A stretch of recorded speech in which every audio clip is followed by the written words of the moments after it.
Malaikat itu ketika bangga, ya Allah, apa ada orang yang imannya di atas kita? Jawabnya Allah ada. Siapa? Ya orang-orang kudus, kata Allah. Kira-kira gitu. Kenapa? Ya betul. Karena kamu iman saya itu wajar, kamu tahu saya. Tapi mereka nggak tahu saya tapi iman. Kenapa bisa iman ya Allah? Karena mereka punya logika, punya akal.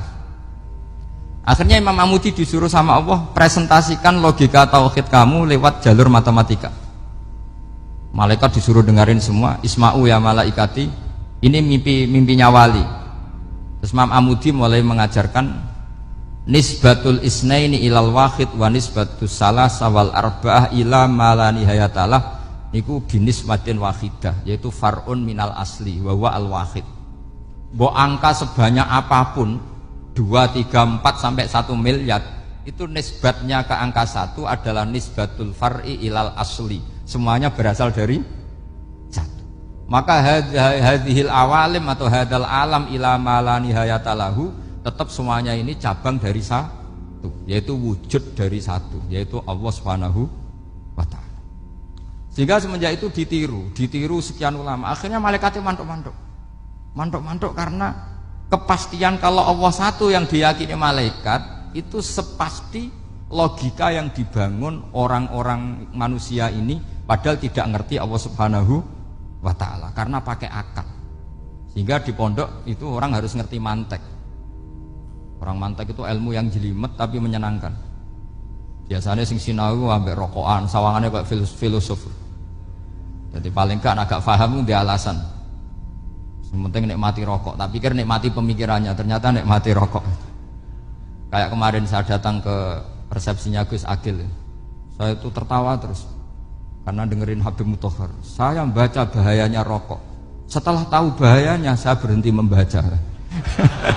Tak pikir itu kan setelah tahu bahayanya saya berhenti merokok, ternyata enggak. Saya baca bahayanya apa? Merokok. Setelah saya baca, maka saya berhenti membaca, gitu. Bukan berhenti merokok. Itu ilmu kelas tinggi seperti itu harus mantap. Pernah beliau ditegur dokter, Beb, kalau rokok terus nanti mati. Tenang saja, saya masih bawa korek. Dikira itu kan orangnya yang mati, ternyata beliau enteng saja. Santai aja dok, saya masih bawa korek. Jadi saya bukan nyarankan santai rokok, tapi orang rokok itu memang punya logikanya sendiri. Kalau Banafek Hajen itu masih pernah bahasa juga, karena Banafek juga turunan Mbah Mutamakin. Hak, rokok itu haram tau ora? Nak cara kula darani haram sebuti bah. Lah iya, nak haram ya bener aku. Mulane tak obong, barang haram apike diobong. Jadi saya sama orang-orang sepuh itu tidak pernah menang.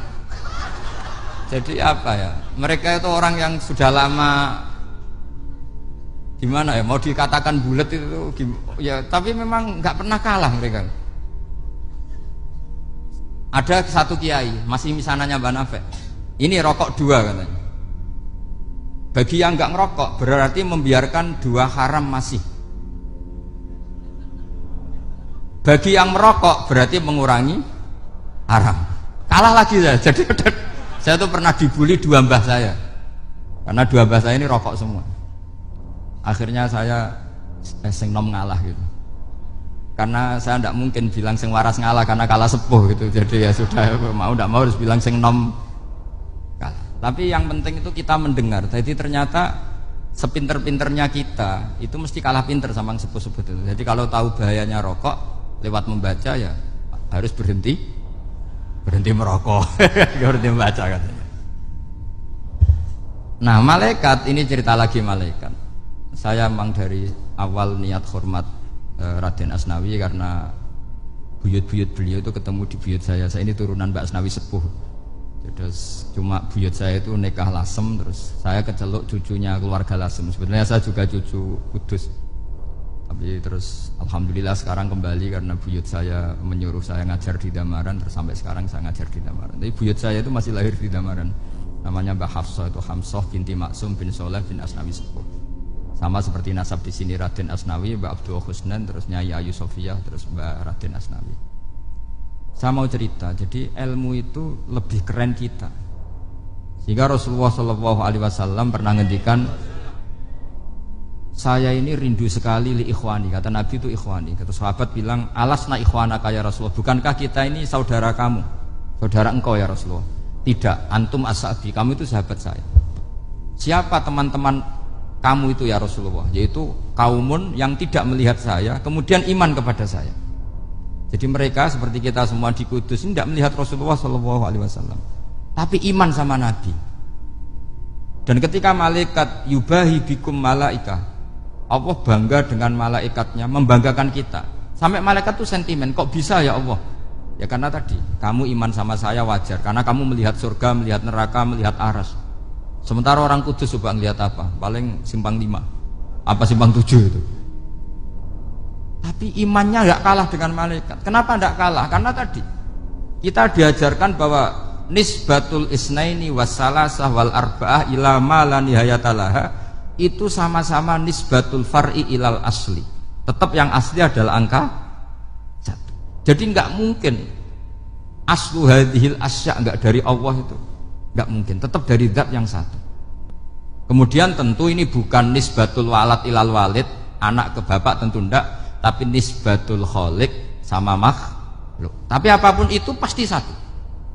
Sehingga Imam Amudi akhirnya masuk surga lewat jalur itu, tidak usah lewat pertanyaan man rabbuka wa man nuka.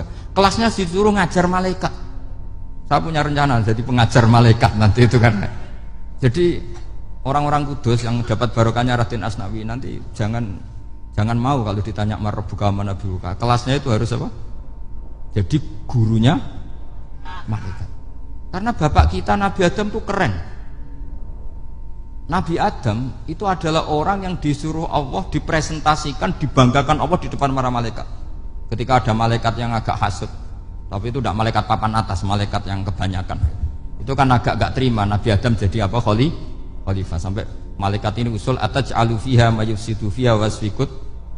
Makanya kalau saya protes sama malaikat itu malaikat yang ini, bukan Jibril sama Israel. Kalau protes Israel bahaya, bisa dihabisin. Saya pernah ditanya seorang kiai, Gus jenengan gojlok malaikat kok berani? Ya karena malaikat yang jenis ini pernah gojlok Nabi siapa?